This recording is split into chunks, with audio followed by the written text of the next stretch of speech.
Hi and welcome. This is Roell, and I would like to welcome you to my interview today. Today we have a very special guest. He's a legend in the marketing and direct sales world, and the gentleman has made over $44 million in personal income in 27 years. That's big stuff in my book. In addition to that, this gentleman has such a big heart. He has been involved in making $1 million a year personal income for over 45 people. He's built organizations in excess of 700,000 people in this world, which again is unheard of. And in the time frames he's done it, it's unbelievable. It blows everybody else away. So with that, I want to introduce you to the gentleman I call the Millionaire Maker, Mr. Robert Hollis. Thanks, Rob. I really appreciate it. Really enjoyed getting to know you over the last couple of days, and so I'm really excited about this interview. Excellent. So am I. So let's just jump right into it. The first question that I think everybody really wants to know is, what is your story? They want to know, how did you get to this, and how did you get to this opportunity, and then how has that evolved over the 27 years? Well, thank you. My story is probably pretty similar to a lot of people that will watch this video. You know, I grew up in Williston, North Dakota, and everyone I knew, Rob, was a blue-collar worker. They worked in the oil fields. That's where everyone hears about the big oil fields happening up there in North Dakota. You know, they're carpenters, electricians, plumbers. In fact, when I go back home, all my buddies are still doing the same thing they were when I was in high school. And that's just the way it was. And so I tell people all the time, you become who you hang around, and sometimes that's good enough. And so I was, you know, decided to get married, had a couple of kids. Everything's going fine until I was in the wrong place at the wrong time, and I got hurt and put on workman's comp. I messed up my knee really, really bad. And so all of a sudden, it was like for the first 3 months, it was like a vacation. It was like, it's pretty cool. They're paying me. I don't have to go to work. And then after you don't pay any payments for 90 days, then all of a sudden, all the debt that I had, you know, on credit cards and cars and motorcycles and toolboxes, they want all their stuff back. And that's when all of a sudden things got really, really bad, because you know, I didn't know what else I could do. All I knew how to do was be blue collar and be a mechanic. I didn't know how to do anything else. And so the second surgery that I had on my knee, I actually had a doctor say to me, and he said straight out, he said, listen, you're going to have to find a different career choice, because you're not going to be able to support your weight anymore as an auto mechanic. And I believed him. I 1,000% believed him. And so that sort of opened up my mind. And a friend of mine that was dating my cousin, I didn't know him very well. His name's Sean. I still, every time I get a chance to give this guy a little kudos for having the courage to call me up. Of course, I'm Bobby, the auto mechanic, not known as Robert. And he called me up and he said, listen, I met this guy that's making 62 grand a month. I seen his check. It was attached to the stub. And I still, you know, my BS alarms are going off like crazy. I'm going like, come on. And he goes, no, he's not much older than us, and he's expanding a company in the area, and you need to come check him out. And I thought, you know what, I'm not doing anything. I might as well go check this guy out, right? And I even remember saying, I'll get, you know, if my mind was in the right place, I needed to find something to do to take care of my family. You know, hiding the car from the repo man, and you know, getting eviction notices, 10-day pay or quick kind of stuff. And so I was really, really desperate. And so I went and met this guy, and all he did, Rob, was started drawing out little diagrams. Show you how old that was, or 27 years ago. It was like he was drawing it on a chalkboard, and he was doing these little diagrams, and there was things that I've never ever heard of before, like leverage and teaching other people and getting a residual, doing something one time and consistently getting paid every month for doing one thing. And long story short, I walked up to him afterwards, and I thought, if this guy's making this kind of money, he's got to be special. He's got to be super special. And so I asked him, well, what'd you do before you did this? And he said, well, I installed car stereos. He said, I also broke down tires and put tires off on rims. And I was going like, man, little instant connection there. Yeah, and I went, man, that's better than, mechanics are smarter than that. You know what I mean? And so, and then I said, okay, how long has he been doing this? Well, I didn't get the whole story at the time, but he said, I've only been in this company for just a little over 6 months. And I went, you know, I don't need to make 62 grand a month, but I really felt, Rob, that if I hung around this guy, I could pick up 10% of what he knew, and making 6 grand a month's more money than I've ever made it, that I ever dreamed of making. Yep. And so that's exactly what I did by following this guy's proven system. You know, I made over 258,000 my first year. My first 45 days, I made over 10 grand. Then I went over 520, then 785, and made over $1 million before the age of 30. And I'm still using those same principles today. So, you know, I really appreciate the nice accolades that you said and introducing me. But I'm just one of those guys that once I figured out how to be successful, then I can consistently keep teaching the same thing because it consistently always works. And so there's my story, and I guess I'm sticking to it. Hey, you have no choice. Well, what I think is wonderful in that story, and if you go across the marketing direct sales profession, it's unique in that it's yours, but the basis of it isn't unique. That there's millions of stories very similar to that, and the beautiful part about that is it just proves how much of a level playing field that this profession is. Absolutely, and since I've been in it for 27 years, I've spoken at very, very huge events, and it's, you know, it doesn't make a difference, you know, young and old. It doesn't make a difference what religion you are. It doesn't make a difference, you know. In fact, females have a tendency of dominating a little more because of their nurturing aspect of who they are.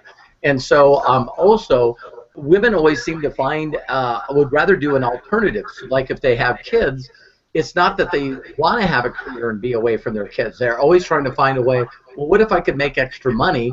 And even in a marriage situation, they want their own independence. They don't want to always ask for their spouse for money. So they've actually proven that there's some extra incentives in there for females to say, listen, this is my money, or I want to be around my children, or whatever. Then, of course, there's a lot of women that are very powerful in our profession because they wanted to be career women. So these are women that make $1 million+ a year. So I love the profession. Marketing is pretty amazing.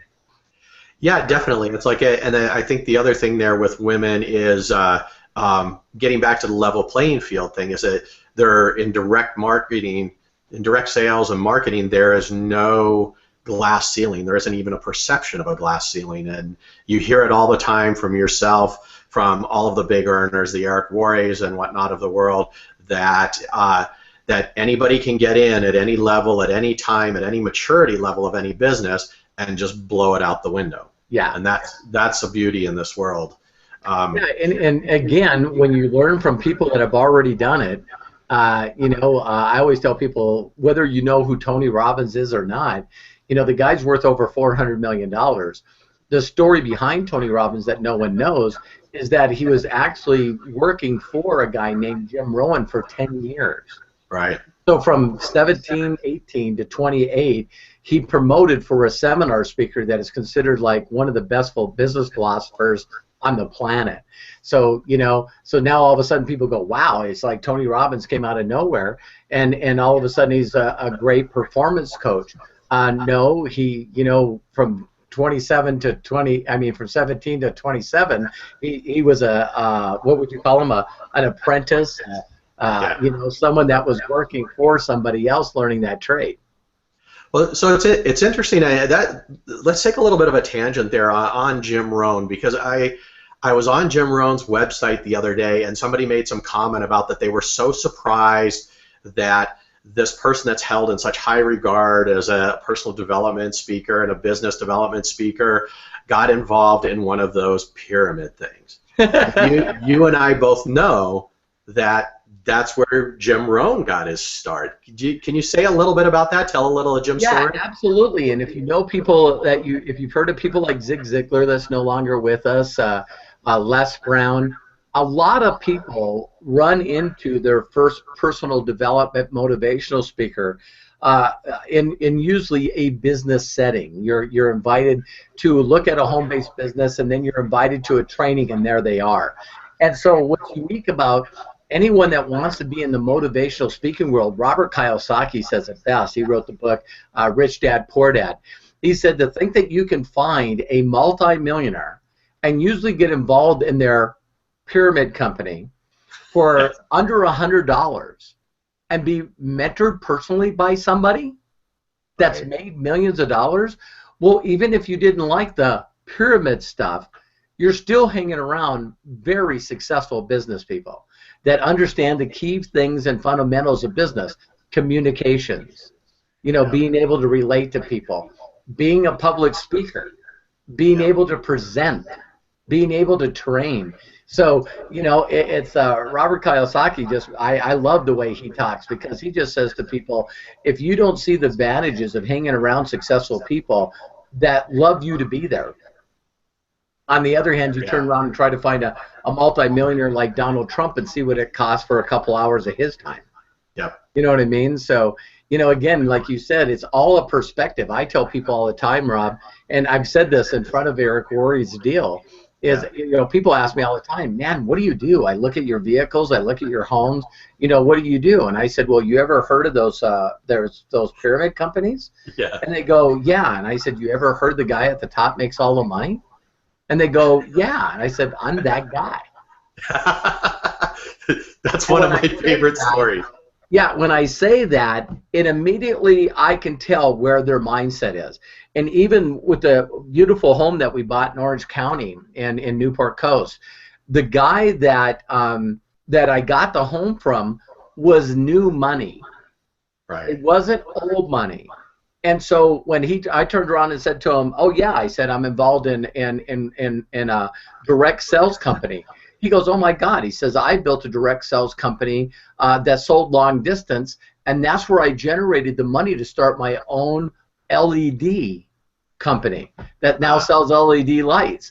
And so, people that understand marketing know that it's just marketing. We're moving products and services from people that make them and create them to people that want them. Right. And if we can put that middleman profit in our pocket, look at Amazon now is a $90 billion company in 1 year, because they allow people like you and I. You go there. I was showing a girl today, and she goes, "I just don't understand this." And I told her to go to Walmart, at Walmart.com. And she went to Walmart.com, and I told her to scroll to the bottom, and I said, "See if you can't see where you can become an affiliate of Walmart." And she says, "It says it right there." And I said, "Yeah, it's on the bottom of American Express. It's on the bottom of every Fortune 100 company." Now you can click on there, become an affiliate for free, and anything that Walmart markets, you can now share with anyone on the internet through an affiliate link. And if someone buys that, they're going to send you a percentage. She goes, "Well, who wouldn't do that?" And I go, "A lot of people." It's like, Yeah. what? So Well, and at the same time, exactly, right? yeah. Who wouldn't do that? Exactly. Who wouldn't? But a lot of people, and I think that gets to some people's preconceived notions, some people's limiting beliefs, things like that. I tell people very simple. I tell people very simple is if you read books like Think and Grow Rich and books that have been out there forever in success world, there's a common theme that they always have. You become who you hang around. And I'm not here to beat up anyone's friends or family or anything like that, but you really do become who you hang around. So Yeah. there was a Bobby Hollis auto mechanic that believed that the limits to my life are very simply is just working hard, being a blue-collar worker, working with my hands. I can't say that I ever, because I was young and you're indestructible, I never took the time, Rob, to ever look at the 50-year-old auto mechanics in there. Right. Once I became successful in marketing, Uh-huh. I really recognized the 50 and 60-year-old auto mechanics, and they're Right. hurting, man. Anything that you do with your labor-wise, you start getting up in years, and it takes a toll on you, no matter who you are. Yeah, I can definitely see that. And at the end of the day, it's like whether it's somebody that's 17 years old or somebody that's 70 years old, back to the level playing field, there is an opportunity here for those people to get out of that situation. Absolutely. And if it's even like, Jim Rohn, we already talked about Jim Rohn, but it's the whole concept of magic of part-time. I just love his whole speech on that. It's like, people are saying, well, wow, I'm making more in my little part-time business. Now, does it take time? Everything takes time. And Right. so if you're all of a sudden making more in your part-time business than your full-time job, It doesn't mean that money buys happiness, but neither does poverty. But at that point in time in your life, it allows you options. I tell people all money really does is it allows you more choices, and it allows you to give to more people. True. It just gives you more options. So instead of buying a used car again, this time you can buy a vehicle that's no one's driven but you. Instead of living in a neighborhood that you can afford, you're living in a neighborhood that's got good schools. You know what I mean? And your children get to go to, have personal coaches that can teach them this stuff. So there's a lot of cool options to having money. And I tell people the last part of that is if money's a big problem for you, allow me to mentor you to make 6 figures a year and then give away what you didn't normally have. So if you made $30,000 or $50,000 a year, then give the other $50,000 away. You said you didn't need it, and I sure don't want you to be unhappy. Right, and it's instead of I guess you could say instead of putting that money in your federal bank account, you could put it in your Karma bank account. Bingo. I love that. Cool. So I want to get back to something in your story. You mentioned that your cousin showed you the mentor's paycheck with the stub. And that gets to one of the concepts that you introduced me to that I really love is the concept of documentation beats conversation. Do you want to speak about that a little bit for us? Yeah, and not to correct you, but it was actually a guy named Sean Hennigan that was actually dating my cousin. So it's funny, I actually wrote about him in my book, but I didn't want that to be unclear to anybody. But one of the things about even the term documentation beats conversation came from a billionaire mentor I had as an auto mechanic, which was Roger Penske. He was always measuring results, so that's where that came from. And it's funny how it spread all over the direct sales industry, and people think they came up with it. The credit will always go back to Roger Penske. And one of the things that was unique about that, Rob, is that I tell people, let's say that, people are usually inspired to do something. So when you talk about people that are young or even old, I mean, I see people all the time that, all of a sudden they decide that they're going to run the marathon, and they're usually inspired by somebody, inspired by a story. The other people that seem to become successful that are people that are going through desperation. They're desperate. They got to make something happen. So now risk is not that big of a deal because if they don't do something, they're going to lose everything. And so my whole concept is when you're finally looking, find a person that's documented, not in just what they've done, but documented in who they've helped. So here's an analogy that I've been using recently in interviews, Rob, and people get it right away. So let's just say that, you're a person and your goal is to take your niece, your nephew, your children, and you want to take them to like a martial arts studio. And so you want them to learn martial arts. So you go into one martial arts studio, and it's all kinds of trophies in there. You just see trophies everywhere. And you say to the person, wow, look at all the trophies. And they say, yeah, I was a world champion. I've actually, won a few gold medals or silver medals in the Olympics. I've won the World Games. And they go on and on and on.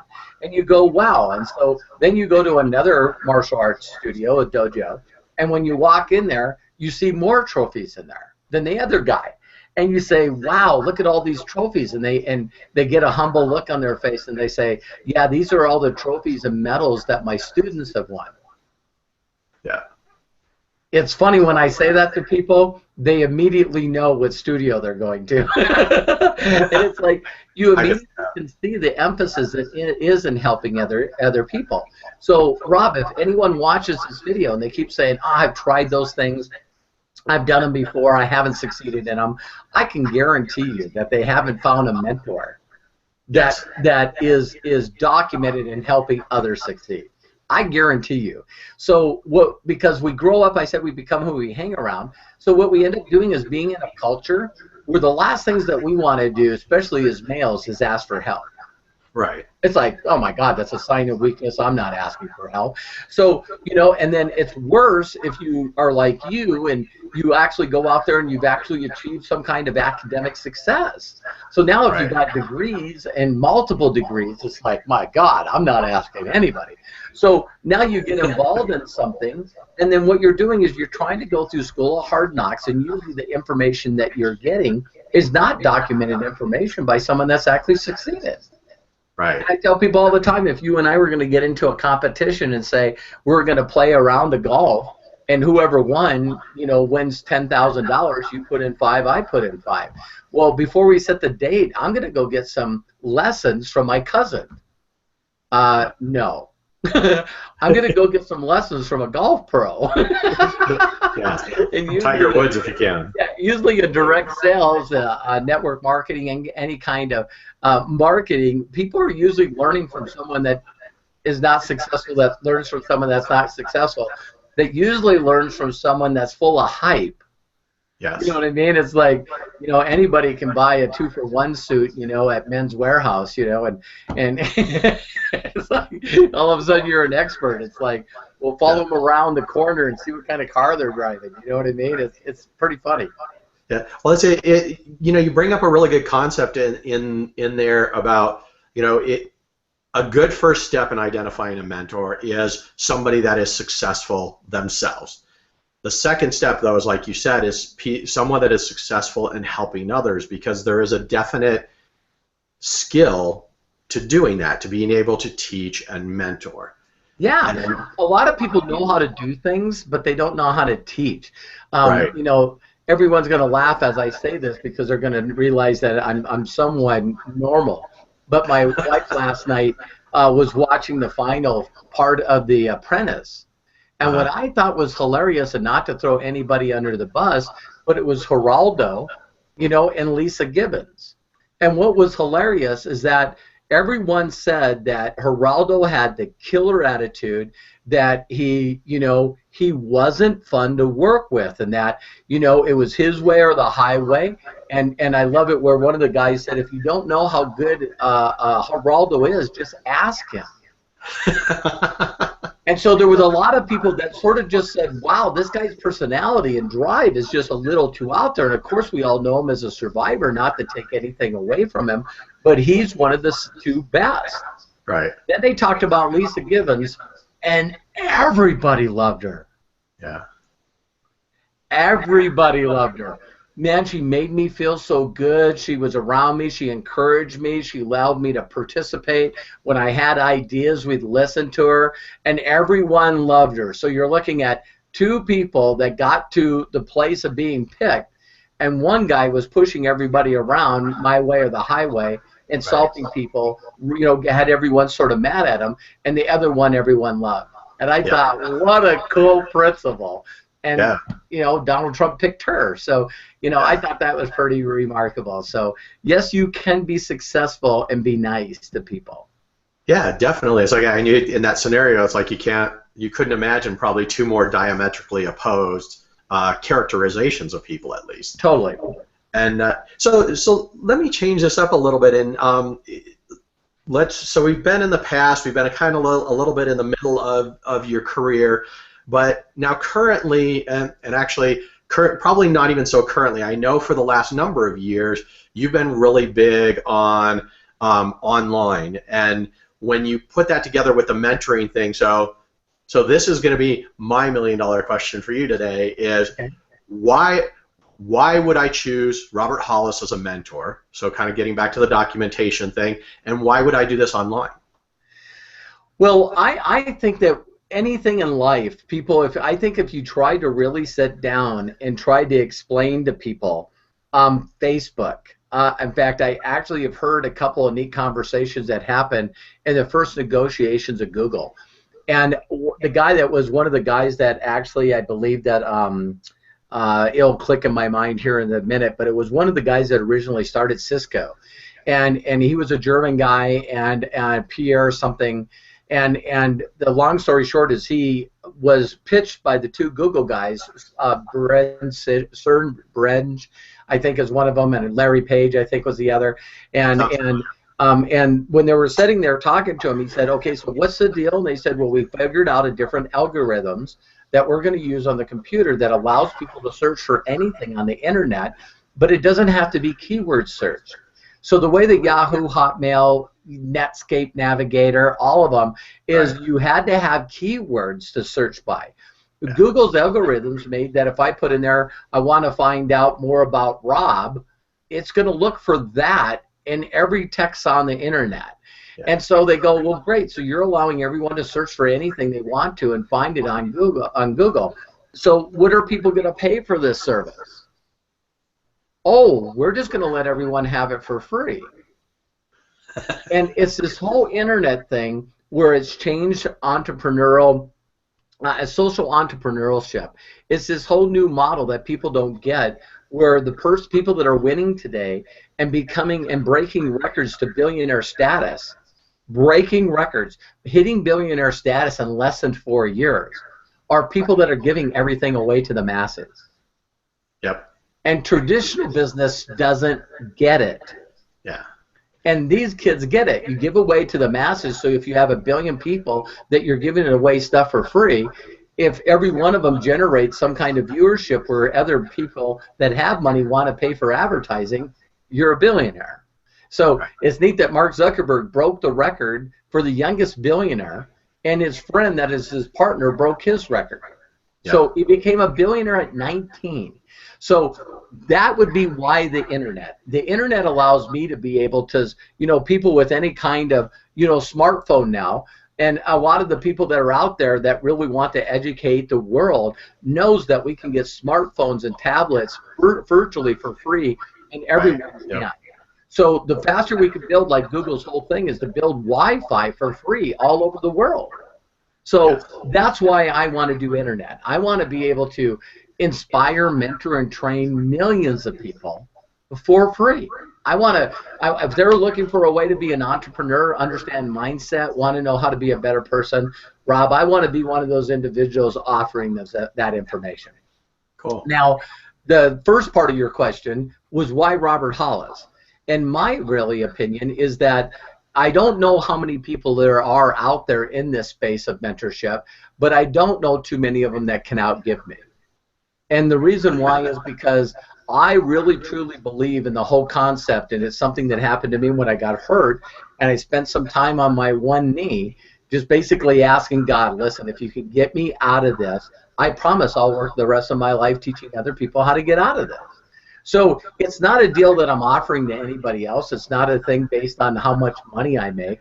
It's the footprint that I want to leave in my legacy for the limited time that I'm here. Yes. And I just know that I just, there was a book called The Art of Thinking Big, and the first thought that I had in my mind was I'm going to outgive God, which I know that everybody listening to that will immediately say, well, that's impossible. Well, I couldn't think any bigger. I couldn't think any bigger. So the one thing that people realize about me, Rob, the more that you'll get to know me, is my goal is always to outgive the individual that I'm in a relationship with. So whether they're a free student, I'm outgiving you, whether you decide to step up and be a pro member and get personal mentorship from me, my goal is to outgive everyone I know. And I want to do that only for one reason. Not at a look at something that's going to come back to me. I want to inspire people to do the same. I want to share with them, like we talked about in a little bit without knowing we were going to talk about it, is that, the people that are in the mentality of, I'm going to give more than anybody else. I'm going to be a humanitarian. I'm going to be a philanthropist. I'm going to go out and give more than anyone. I want to be a go-giver. And it's going to be those people that I believe are going to change the social consciousness of us moving forward. It's going to be a whole new deal where people are going to go, I'd rather learn from someone that's thinking of me as someone who could contribute than someone that I could make money off of. Excellent.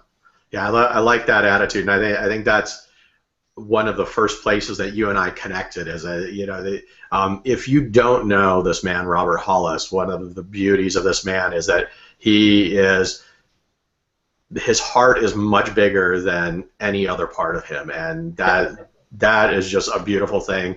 And it actually, what you were just saying, really kind of ties back to that concept that we brought up a little bit ago, the concept of the karma bank, and it's building the karma bank of the world as opposed to just the karma bank of Robert Hollis, and I love that. Well, the other thing is too is as you study and work on you, like I know that you do, because you and I got a chance to connect, prior to this, is this whole concept of really understanding what interdependence is. See, I didn't know what that word was until I hung around people that told me what it was. So I understood the concept of being dependent on somebody because I have children that were dependent on me. I can remember being a child. And then you get in that teenage years where all of a sudden you go, I want to be independent. And we all know that stage that we go into because, you know, that's where you're in the mentality of, hey, listen, I know everything, and if you don't believe me, just ask me. But nowhere have I ever seen, other than hanging around other people that are humanitarians, do you ever hear the word of interdependence. And interdependence is getting up each and every day with a passion and motivation on how you can change other people's lives. Right. For the better. They're not takers. Yeah. They're not takers. They're never, ever looking on what they're going to get out of somebody else. They already understand the karma bank. They already understand the, you know, without getting too airy-fairy in this conversation, they already understand that the people that give the most get the most. And so that's the deal. And I'm just not talking monetarily at all. Right. Yeah, that's that concept of being a go-giver. Yep. Yeah, exactly. So let's see, what have I got here for you next? So to kind of highlight a little bit of the mentorship training that I'm involved in, you alluded to it a little bit ago, the Pro Mentorship Program. Recently I was reviewing one of the mentorship videos, I think it was last night or the night before, and you talk about the example of the teeter-totter and momentum. Can you say a little bit about that for our audience today? Yeah, absolutely. The mentorship program basically all came about is these 45 people that I've taken the time to teach how to make $1 million plus a year.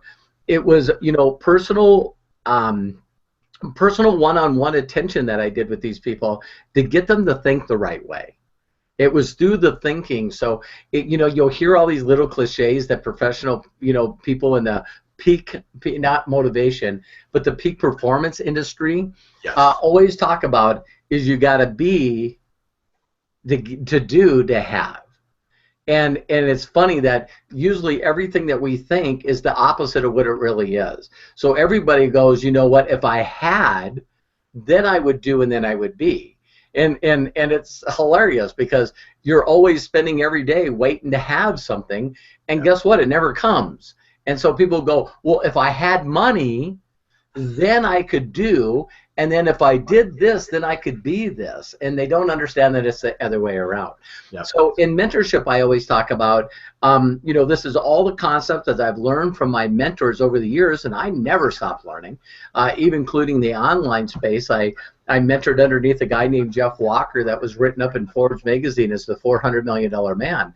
I'd rather seek out the best mentors in everything and pay them money to learn from them instead of going through School of Hard Knocks. So the whole point with the mentorship program with the teeter-totter is that everybody doesn't want to go through the effort of the uncomfortable place they are to get into a place where they realize they don't know anything about anything they're doing.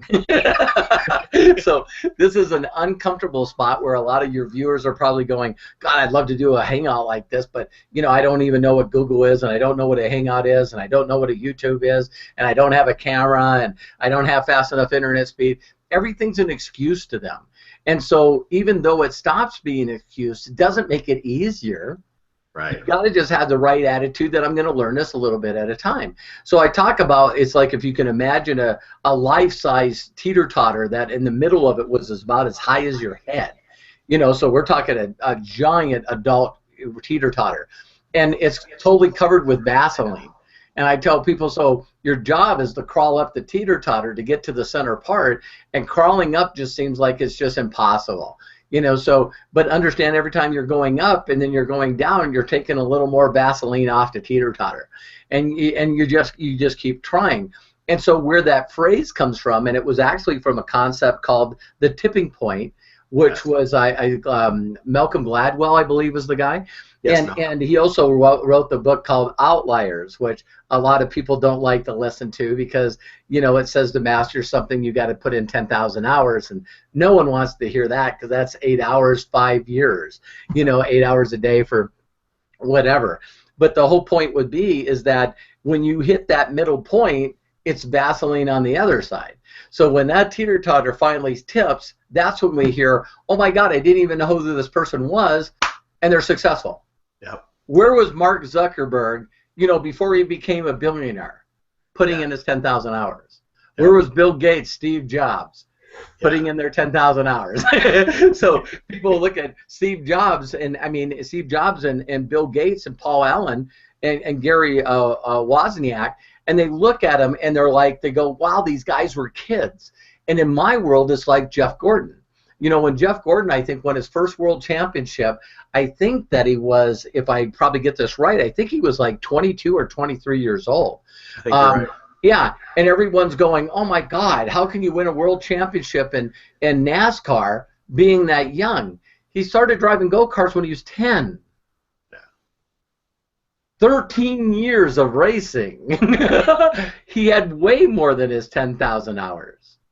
And that's what people don't get. So now you look at this new kid that's getting into NASCAR, and I could go on and on about NASCAR, is this new guy named Chase Elliott. Wow, wasn't a world champion a long time ago named Bill Elliott? Yeah, this is his son. And he won his first championship at 19. He just graduated from high school, and he won the nationwide championship last year. He's already in NASCAR at the age of 19. And I'm going do you think this kid will be good? When do you think his dad put him in a go-kart? The interesting thing is that you're going to get a lot of people, whether you're talking about actors and actresses that follow in their parents' footsteps or whatever. You hear a lot of people talk about riding on the coattails, and largely they're right, but not in the way they think about it.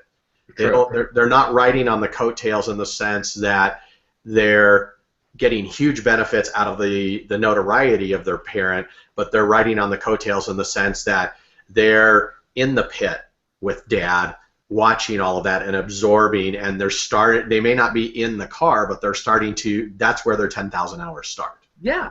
And so I started this, like we talked about 27 years ago. So, at 26 years of age, I stumbled into this thing called marketing. That made my son, Robert Hollis Jr., 6 years old. Yes. He doesn't know anything but this. So when someone sees him do a presentation at the age of 32, and people are like, my God, how long has he really been around this stuff? All of his life. You know what I mean? 26 years he's been around this stuff. I hope he gets it. I can say for myself from practical experience that yes, he does get it.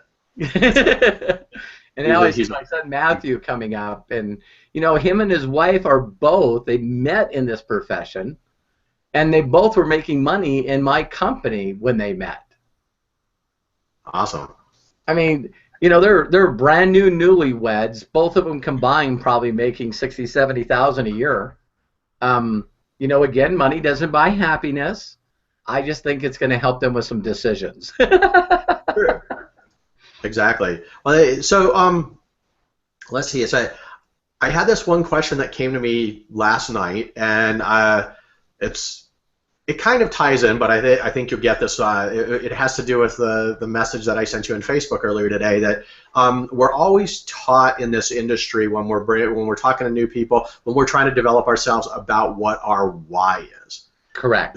There's one gentleman that you and I both know of, I found out, that has a different take on what it means to know your why.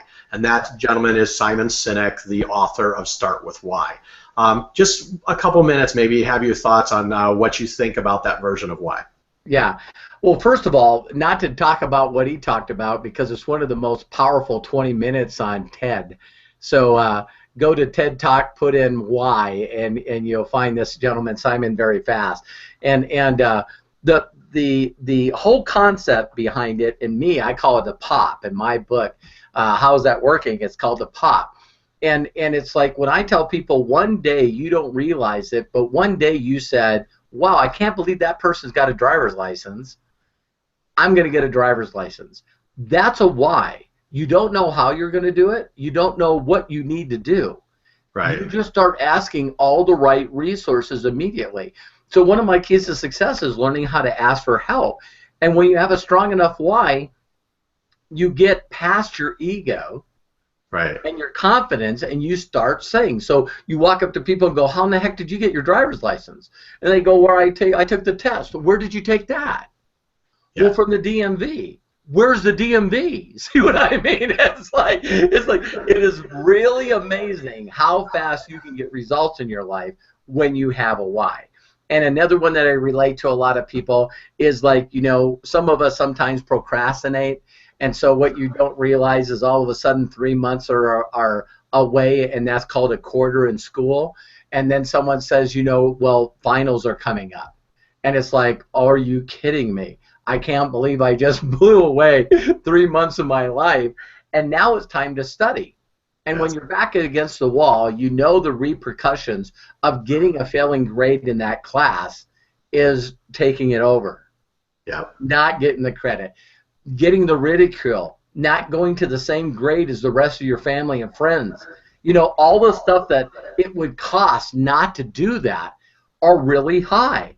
And so it's funny how we can buckle down, drink Mountain Dew, and really focus like we should have for the last 3 months and pull it off. See, right. That's another definition of a really good why. And I heard this just the other day. I don't know if you heard this on the pro call I did. Lisa Grossman is a dear friend of mine. Right. And she started doing a bunch of surveys with the very successful people that she knew. And she said that she started to find out that another reason why is not what you want, it's what you no longer will tolerate in your life anymore. That's kind of where I'm at. Yeah. Yeah, and so someone might look at your life and go, wow, what has he got to complain about? He's got a good job, he's got stability, he makes good money. Wow, I just wish I was where Rob was, unless you're Rob. Yeah. See what I mean? And it's like, totally. Wow, am I gonna spend the next 15 years doing this? I don't think so. And so, you never know what a person's, things that they don't want anymore. Yeah. So the more you guys get to know Rob, if you've never met him and you're just watching this video, is this man has a passion in his life to help people just like you that are watching this video, just like me. So all of a sudden, like me, I know why I'm no longer a mechanic is because I could fix one car at a time. I wasn't really making that dent in the universe that I wanted to. I wasn't leaving that footprint of, one day someone walking into a school someplace for young children and knowing that I had something to do with it, knowing that I had some small thing that's going to pass from generation to generation.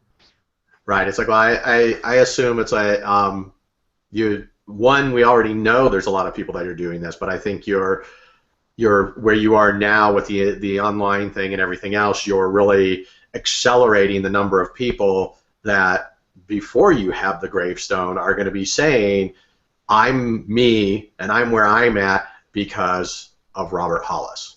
Yeah, and it's really, honestly, Rob, I don't mind saying where I did it. I constantly meet with a guy named Dr. George Pratt. He's at the Scripps Hospital in La Jolla, California. But he wrote a book. He's like the personal performance mentor, believe it or not, for Tony Robbins, Larry King, a lot of really great people. And he wrote a book, The Code to Joy. And one of the uniqueness about him is I go spend 3 hours with this guy because I limit my abilities to do what I'm doing. And so I look at the little frame that I'm looking through, being 52 years old, a week away from being 53, and I'm like, that's the frame I live in. But I want to live in the frame of the brand new kids that are always stuck to one of these electronic devices. Yes. So I'll give you a funny thing that I had to reframe my thoughts about. My sons will watch a movie with me in our nice theater room. Uh-huh. And they either have a smartphone in their lap or an iPad in their lap while they're watching the movie. And I'm like going, listen, why can't, and they throw in the worst one, is they're talking while the movie's going. And I'm like in my mind going, listen, and I can remember, in cases where I'm like ruining the moment, right? And all of a sudden, I said, can you pause the TV? And they paused the TV. And I said, listen, why do you guys have to talk while it's going on? And I can remember my son, Matthew, of course, he's a teenager at the time, and he's going, Dad, what part of the movie did you think I watched? Why don't you ask me a question about it, and I'll prove to you that I'm paying attention. Well, for someone that grew up his whole life not multitasking, right, it made me realize, guess what?